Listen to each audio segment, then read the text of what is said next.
If there's one single thing that everybody on the internet can agree on, it's that Magic the Gathering is the greatest thing to ever exist. Don't you remember how cool you were back in the day, pulling up in your stained, smelly Channel Fireball hoodie, the other kids staring and whispering to one another, probably something to the effect of, "Dude, Kevin just rolled up with his bomb-ass Golgari Reanimator deck. He's such a Poon Slayer." Yeah, Magic is a game for the coolest of the cool. It's just a shame that not everybody seems to play. I wonder why that is. Who wouldn't want to play super awesome cards like Ragavan? Oh dear god. Well, surely there are formats in Magic where decks don't cost rent. Or a car? Okay, definitely not vintage. What about Legacy? Modern? Yikes. Okay, so there is a format which is pretty cheap to play, Pauper, but you can only play commons, and if I'm being honest, everything feels pretty underwhelming. No massive mythic dragons or busted planeswalkers, which leads me to the premise of this video. I'd like to propose a new format that I call Wilderness, in which main decks can cost no more than $25 at TCG mid prices, and sideboards can't exceed $5, with basic lands not counting towards the cost of a deck. Now, with that, you might be thinking, for that cheap, there's no way you could make powerful Giga Chat decks. And oh boy, would you be wrong. Today I'll be going over 5 monocolored decks I constructed in each color that showcase some of the most powerful cards in the format, which, admittedly, I could see getting banned. First up is a mono green Channel Oath of Druids deck. The game plan here is simple. You're looking to cast one of the namesake cards in the deck on turn 1 or 2, so you can then create massive threats on board to quickly end the game. Since Channel generates colorless mana, the payoff cards need to be colorless and generally less than $1. Some of my favorites are Desolation Twin, Sundering Titan, Artisan of Kozilek, Triplicate Titan, Mascot Exhibition, and Bane of Bala Ged. One of the best ways to play Channel or Oath of Druids on turn 1 is with Chancellor of the Tangle in your opening hand. So that's the main shell of the deck, alongside 16 forests. And that number is so low because of draw effects like Once Upon a Time, Abundant Harvest, and Irresistible Prey. So if you like playing multiple massive threats as early as turn 1, this deck is for you. Now, if you're more interested in combo decks where you dump your whole hand in a turn, I'd certainly recommend Mono Red Goblin Storm.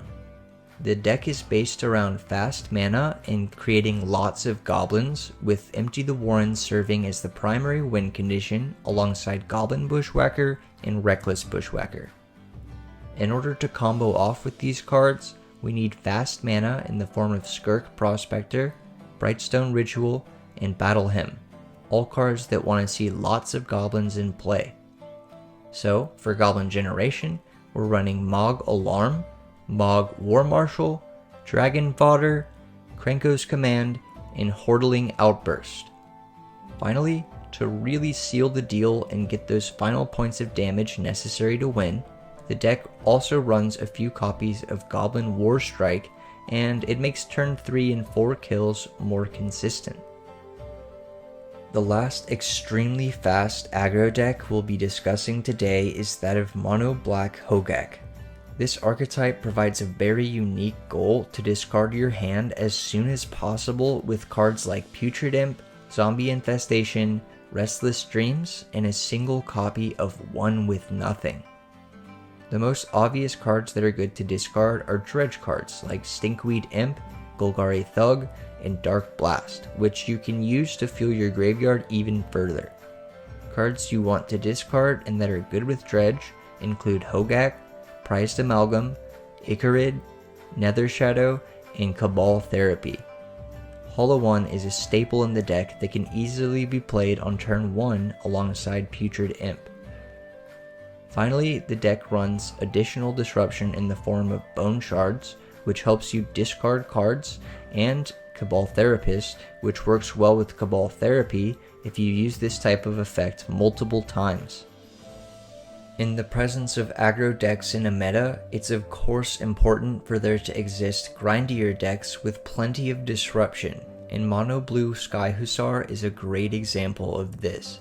Sky Hussar itself is a card you're never looking to cast, you just want to use its forecast ability with lots of cheap creatures to draw extra cards every turn. The cheap creatures in question are Martyr of Frost, Cursecatcher, Fairy Seer, and Fairy Miscreant at 1 mana. The top of the curve for the deck stops at 2, with copies of Ninja of the Deep Hours and Harbinger of the Tides. Apart from cheap creatures to fuel Sky Hussar, this list is mostly filled with disruption, instants like Daze, Force Spike, Spell Pierce, Disrupting Shoal, and Foil. Finally, 2 copies of Treasure Cruise often serve as ancestral recalls with how quickly you can fill your graveyard.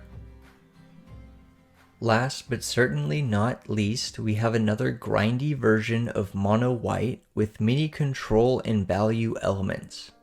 Many of the cards are pretty inexpensive, which affords us the opportunity to run a few Soul Rings. Nice. Helping us to control the board early is a mix of removal and even counters in the form of Mana Tithe, Oust, Condemn, Oblivion Ring, and the completely unbalanced Balance. For card draw, we've got Reckoner Bankbuster and Palace Jailer, which also serves as removal.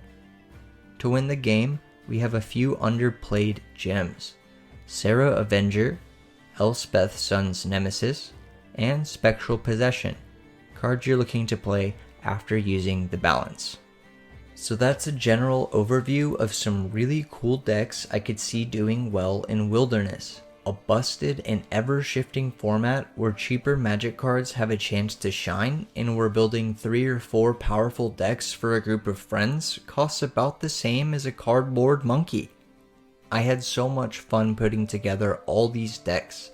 The format really presents such a cool deck building challenge and allows forgotten or fringe cards to have a home again. I encourage you to suggest some cards that could work really well in the comments, as well as some cards that should definitely be banned. Thanks so much for watching, and don't forget to subscribe if you want to see more unique Magic content. Peace out, friends.